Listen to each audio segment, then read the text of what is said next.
Price the lord, hallelujah. പ്രിയ സഹോദരങ്ങളെ, ഈ സാബത്ത് ദിനത്തിൽ ബലിയർപ്പിച്ച് പ്രാർത്ഥിച്ച് എന്തെല്ലാം യേശു ക്രിസ്തുവിൽ ഹൃദയം നുറുങ്ങി പ്രാർത്ഥിച്ചിട്ടുണ്ടോ ആ നിയോഗങ്ങളെല്ലാം, ആ പ്രാർത്ഥനകളെല്ലാം യേശു ക്രിസ്തുവിൽ സംഭവിക്കട്ടെ, അനുഗ്രഹിക്കപ്പെടട്ടെ എന്ന് ആത്മാർത്ഥമായിട്ട് ഈ സമയം ആശംസിക്കുകയാണ്. ഹല്ലേലൂയ. ഇന്ന് നമ്മൾ ധ്യാനിക്കുന്നത് അത് യെശയ്യാ പ്രവചനം 58:11. അവിടെ കർത്താവിൻ്റെ ഒരു വാഗ്ദാനമാണ്.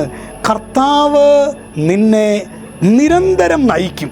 ആരെയാണ് കർത്താവിനോട് ചേർന്ന് നിൽക്കുന്ന ഒരു വ്യക്തിയെ.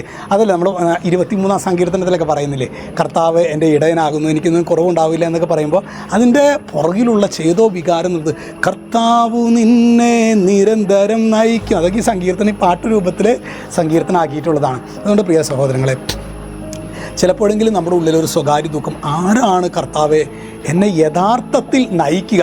നമുക്കറിയാം, പലപ്പോഴും നമ്മെ നയിക്കുന്നവരായി കരുതുന്നവരെല്ലാം ചിലപ്പോൾ വലിയ കുഴിയിൽ നമ്മളെ എത്തിക്കുന്ന അവസ്ഥകൾ ചിലപ്പോഴൊക്കെ ഉണ്ടാകാറുണ്ട്.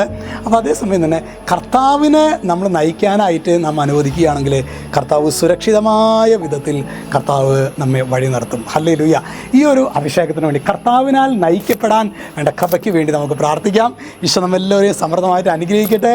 രക്ഷിതാവായ യേശു ക്രിസ്തുവിൻ്റെ നാമത്തിൽ അനുഗ്രഹിക്കുന്നു, ഇപ്പോഴും എപ്പോഴും എന്നേക്കും. ആമേൻ.